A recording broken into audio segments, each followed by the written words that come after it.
안녕하세요, 문풀맨입니다. 오늘 제가 할 주제는요, 옛날에 한번 다뤘던 얘기이긴 해요. 옛날에 손흥민 그 국대 활용법에 대한 영상이 하나 있거든요. 거기서 이 얘기를 잠깐 다뤘었어요.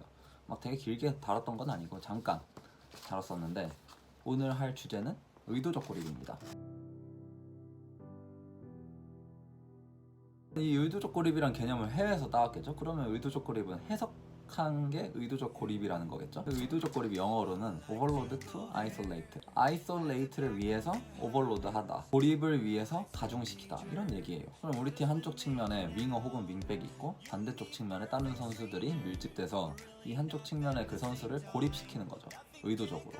이게 바로 의도적 고립의 간단한 개념이에요. 자, 이제 의도적 고립을 자세히 들어가기 전에 먼저 얘기해 볼 게 있는데, 자, 현대 축구의 기본이 뭐죠? 압박이죠. 수비 부분에서. 압박에 필요한 게 뭐죠? 예를 한번 들어볼게요. 제가 여기 있고 저기 막 진짜 엄청난 사람이 한 명 있어요. 근데 저 멀리 있으면 저한테 압박이 될까요? 안 되죠. 저 멀리 있으니까. 근데 만약에 그런 사람이 바로 제 눈앞에 딱 있다. 그러면 진짜 압박감이 심할 거잖아요. 그래서 압박을 위해서 첫 번째로 필요한 게 바로 좁은 거리, 좁은 간격. 이게 압박에 필요한 첫 번째 요소예요. 그다음 이제 압박에 필요한 두 번째 요소는 뭐냐면, 압박하는 사람이 3명이라고 해볼게요. 떡대가 3명 있어요. 한 명은 저 멀리 있고 한 명은 제 가까이 있어요. 그러면 제가 그 멀리 있는 사람을 통해서 그쪽 방향으로 이렇게 빠져나갈 수 있겠죠, 이 상대들의 압박을. 근데 예를 들어서 상대들이 등 간격, 똑같은 간격으로 저를 이렇게 둘러싸고 있다. 이러면 제가 어느 쪽으로 이렇게 빠져나갈 수가 없잖아요. 그러니까 압박의 중요한 두 번째 요소는 바로 간격이에요. 등 간격, 정돈된 대형이에요. 이거를 이제 제가 이 뒤에서는 그물망이라고 표현할 거예요. 그럼 제가 지금까지는 수비 부분에서 봤는데, 공격 입장에서 어떻게 해야 될까요? 아까 말했던 그물망을 갖고 예를 한번 들어볼 텐데, 제가 여기 우리 팀이 있고 저기에 우리 팀이 도달해야 되는 목적지가 있어요. 근데 그 목적지를 가려고 하는데 앞에 그물망이 일정한 넓이의 그물망, 이게 되게 중요하거든요. 일정한 넓이의 그물망이 우리를 계속 가로막고 있는 거예요. 그 목적지로 가려고 하는데, 그럼 우리는 어떻게 해야 될까요? 만약에 저한테 칼이 있다고 생각을 해볼게요. 칼이 있으면 그냥 찢어버리면 되잖아요, 그물망을. 근데 만약 칼이 없으면 어떻게 해야 되죠? 우리 팀 사람들이 그 그물망을 양쪽에서 이렇게 잡아당겨갖고 그물망 툭 끊어질 거 아니에요. 그렇게 해서 그 끊어진 공간으로 이렇게 들어갈 수도 있고, 아니면 또 어떻게 할 수 있죠? 그물망이 일정한 넓이라 했잖아요. 아까 제가 그물망이 일정한 넓이라 했죠. 그러니까 일정한 넓이의 그물망이 저희를 따라오는 것보다 더 빠른 속도로 이렇게 돌아서 들어갈 수가 있잖아요. 목적지로 이렇게 바로 직진으로 가진 못하지만 좀 돌아서 갈 수 있는 방법이 있죠. 이렇게 두 가지 방법이 있어요. 제가 지금 계속 제 앞에 있는 그물망을 뚫고 목적지에 도달하는 방법을 얘기할 때, 우리가 찾아야 되는 게 뭐죠? 공간이죠. 칼을 찢어서 그 공간을 내거나, 아니면 이렇게 잡아 당겨서 사이에 공간을 내거나, 아니면 돌아서 그 공간을 찾아서 이렇게 돌아서 가거나, 다 공간에 관한 얘기거든요. 이런 공간을 축구에서는 바로 채널이라고 해요.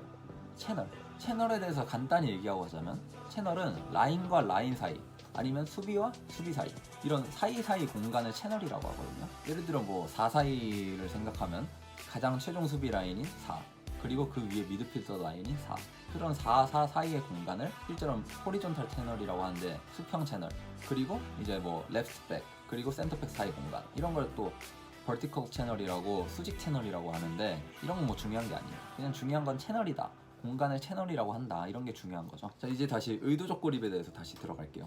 의도적 고립이 뭐였죠? 한쪽 측면에 우리 팀 윙어가 서 있고 반대쪽 측면에 우리 팀 선수들을 밀집시켜서 그 한쪽 측면에 우리 팀 있는 선수를 의도적으로 고립시키는 게 의도적 고립이라 했죠.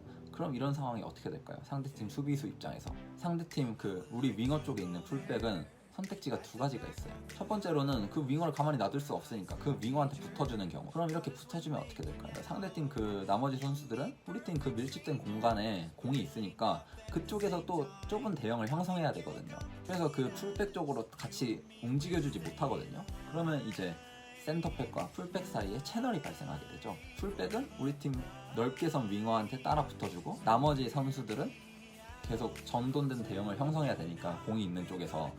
그러면 이제 센터백과 그 풀백 사이에 채널이 발생하거든요. 그럼 이 채널을 우리 팀 침투가 좋은 선수들, 중앙 미드필더가 될 수도 있고, 아니면 풀백이 될 수도 있어요. 이런 선수들이 그 채널로 침투를 할 수도 있고, 아니면은 그 채널이 어떤 공간이죠? 우리가 되게 잘 아는 공간이잖아요, 보통. 왜냐면은 센터백과 풀백 사이의 공간이니까. 보통 하프 스페이스라고 불리는 그런 공간이겠죠. 이 채널이 발생할 때 이 채널이 발생하면 그 하프 스페이스에서 발생할 가능성이 높겠죠. 그럼 이제 하프 스페이스에서 우리 팀에 재능 있는 선수, 뭐 메시라든지 뭐 데브라이너 이런 선수가 하프 스페이스에서 더 넓은 공간을 갖고 플레이를 할 수 있는 이런 장점이 생기는 거죠. 근데 지금은 계속 공이 아까 우리 팀이 그 밀집된 쪽에서 있을 때를 얘기한 거잖아요. 만약에 그 밀집된 쪽에서 탈압박을 뚫고 나와서 반대로 빠르게 전환시켜주면 어떻게 될까요? 그러면은 제가 지금 빠르게 되게 강조했죠. 빠르게 전환했다는 거는 상대팀 수비가 다시 그 우리 팀 윙어 쪽으로 와서 대형을 다시 정돈되기 전에 윙어한테 공이 가는 경우, 그럼 이제 어떻게 되죠? 아직 상대팀 나머지 수비가 오지 못했으니까 아까 그 우리 팀한테 붙어줬던 풀백과 1대1 구도가 생기게 되는 거죠. 만약 이런 상황에서 우리 팀 윙어가 1대1이 강한 선수다, 그럼 뭐 아주 끝장나는 거죠. 1대1 그냥 뚫어버리고 바로 위협적인 찬스를 만들 수 있으니까. 자, 이제 두 번째 경우로는 상대 풀백 입장에서 두 번째 경우가 또 뭐죠? 그 우리 팀 윙어를 무시하고 그냥 반대쪽에 밀집된 공간 쪽, 공이 있는 쪽에서 정돈된 수비 대형을 형성하는 데 집중하는 경우, 이런 경우에는 어떻게 될까요? 우리 팀 그 윙어한테 넓은 공간이 생기겠죠? 그 대신에 뭐가 문제죠? 우리 팀 그 공인 있는 쪽, 우리 팀도 밀집돼 있고 상대팀도 그 되게 좁게 형성하고 있으니까 너무 막 사람이 밀집도가 너무 높아요. 압박의 강도는 훨씬 세지겠죠? 근데 만약에 그런 압박을 뚫고 내서 빠르게, 또 요번에 중요한 건 빠르게예요. 빠르게 반대쪽으로 우리 팀 윙어한테 공이 전달이 된다. 이러면 어떻게 되죠?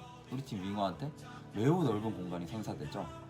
그런데 만약에 우리 팀 윙어가 뭐 전성기 시절 베일, 뭐 요즘 손흥민, 아니면 뭐 음바페 이런 선수, 스피드가 좋은 넓은 공간을 잘 활용할 수 있는 신체적인 능력이 우수한 선수들한테 이런 공간이 주어진다. 되게 위협적이죠. 상대팀 입장으로서 끝장나는 거예요.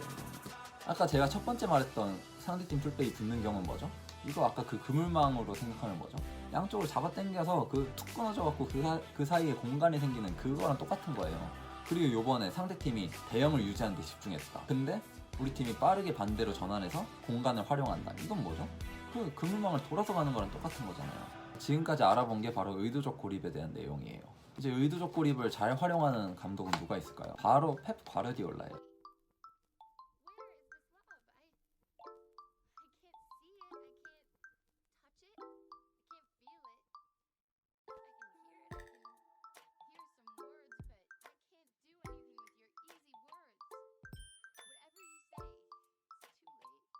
지금 영상 보시면은 펩 과르디올라가 이렇게 말하고 있죠.